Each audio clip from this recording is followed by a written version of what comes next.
आज की कहानी है दुखियारी अम्मा। तुम दोनों क्या खिचड़ी पका रहे हो आज? ये लोग कौन थे जिन्हें तुम घर दिखा रहे थे?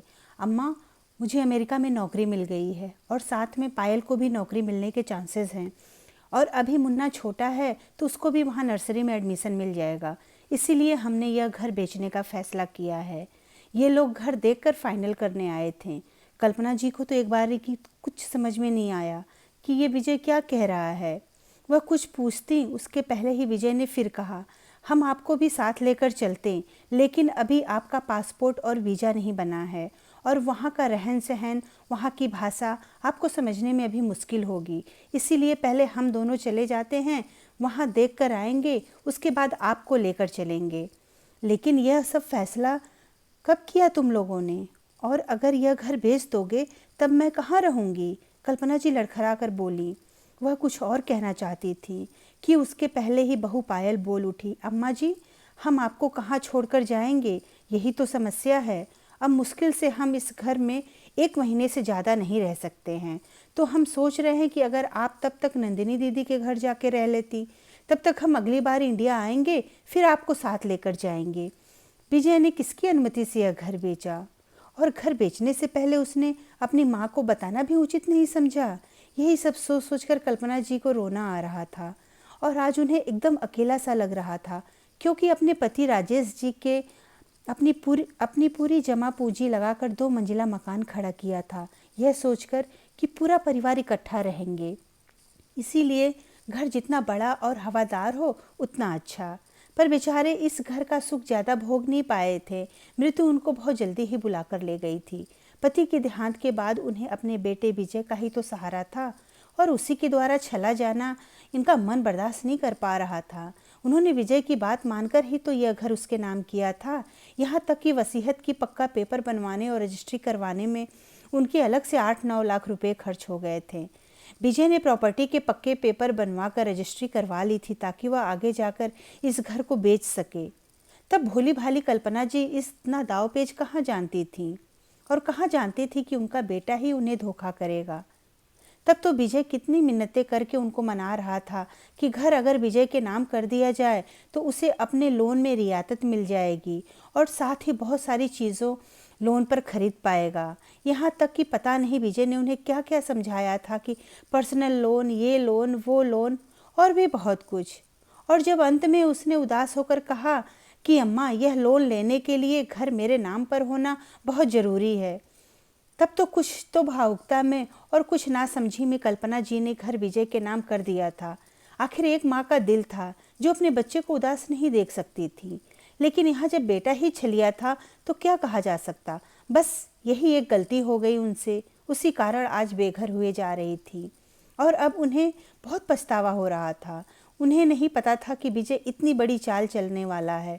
इतना ही नहीं, अब उनका बेटे और बहू चाह रहे हैं कि वो अपनी इकलौती बेटी नंदिनी के घर यानी अपनी बेटी के ससुराल जाकर रहें।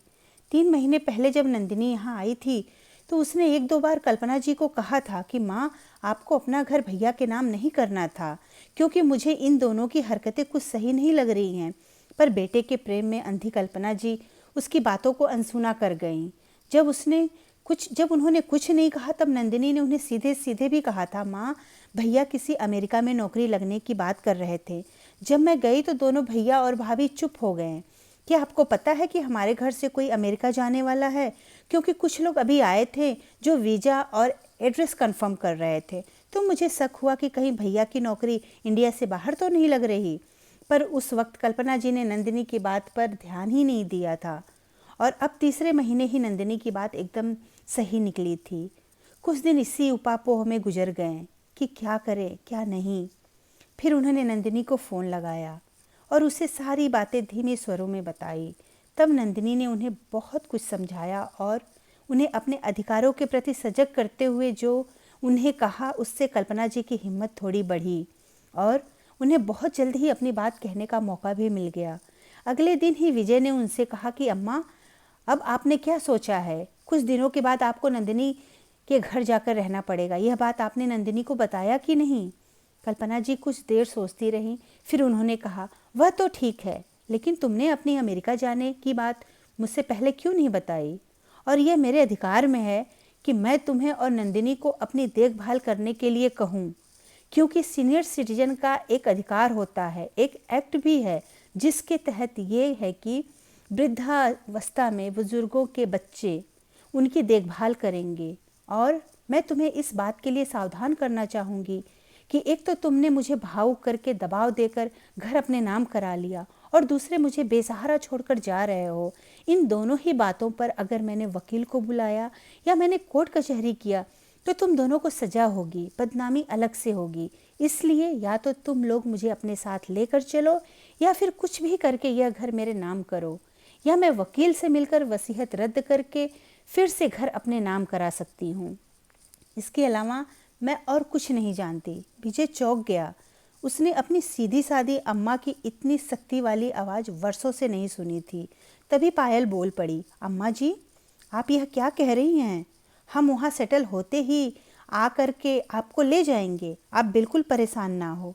कल्पना जी ने पायल की तरफ मुड़कर कहा, नहीं बहू, मुझे अब किसी की बात का कोई भरोसा नहीं। कोई कब बदल जाए समझना मुश्किल है। एक बात बताओ कि क्या तुम्हें भी अमेरिका में अब भी नौकरी मिल गई है? नहीं माँ जी, मैं अभी वहाँ जाऊँगी, फिर कुछ महीनों के बाद नौकरी के लिए कोशिश करूँगी। बस उस बात को कल्पना जी ने पकड़ लिया और अब अपने दृढ़ शब्दों में कहा, तो फिर ठीक है, अभी विजय अमेरिका अकेले जाएगा और इस घर को अगर बेच दिया है तो कहीं किराए का घर लेगा। उसमें मैं, तुम और मुन्ना रहेंगे। फिर जब वो वापस आएगा तब तक तुम मेरा पासपोर्ट और वीज़ा बनवा देना, फिर हम तीनों विजय के साथ चलेंगे। और अगर मुझे नहीं ले जाएगा तो हम यहीं रहेंगे और विजय वहाँ नौकरी करेगा और हर प्रति माह पैसे भेजता रहेगा। इसके अलावा और कुछ नहीं हो सकता। मैं इस बुढ़ापे में अपनी बेटी के ससुराल जाकर नहीं रहूँगी और इस घर में तुम लोगों ने नंदिनी को कोई हिस्सा भी तो नहीं दिया, तो उस हिसाब से मेरी देखभाल का पूरा जिम्मा तुम लोगों पर बनता है। अब उनका स्वर पहले से कुछ ज़्यादा दृढ़ था। मैं यह शहर और यह अपना घर छोड़कर कहीं नहीं जाऊंगी। इस घर में मेरी आत्मा बसती है। यहाँ के लोग मुझे पहचानते हैं। मैं यहाँ की हर चीज़ में अपना जुड़ाव महसूस करती हूँ। विजय और पायल एकदम चुप हो गए थे। दोनों की चाल उन पर उल्टी पड़ गई थी। अम्मा अपनी जगह बिल्कुल सही थी, लिहाजा विजय को अम्मा जी की बात माननी पड़ी थी और विजय अकेले अमेरिका चला गया। अब कल्पना जी बहुत खुश थी। यह सब उन्हें उनकी बेटी नंदिनी ने ही समझाया था और एक तरह से उन्होंने विजय और पायल को सबक भी सिखाया था कि माँ के साथ धोखा करने का अंजाम सही नहीं होता, क्योंकि अब उसकी माँ सिर्फ उसकी माँ ही नहीं, एक जिम्मेदार सीनियर सिटीजन भी हैं जिसे अपने अधिकार और कर्तव्यों के बारे में पूरी जानकारी है। दोस्तों, जब तक हम अपने अधिकारों के प्रति सजग नहीं रहेंगे तब तक लोग हमारा गलत फ़ायदा उठाते हैं। इसलिए हर इंसान को अपने अधिकारों के बारे में पूरा ज्ञान होना चाहिए। धन्यवाद दोस्तों। मेरी कहानी अच्छी लगी तो प्लीज़ सब्सक्राइब ज़रूर करिएगा।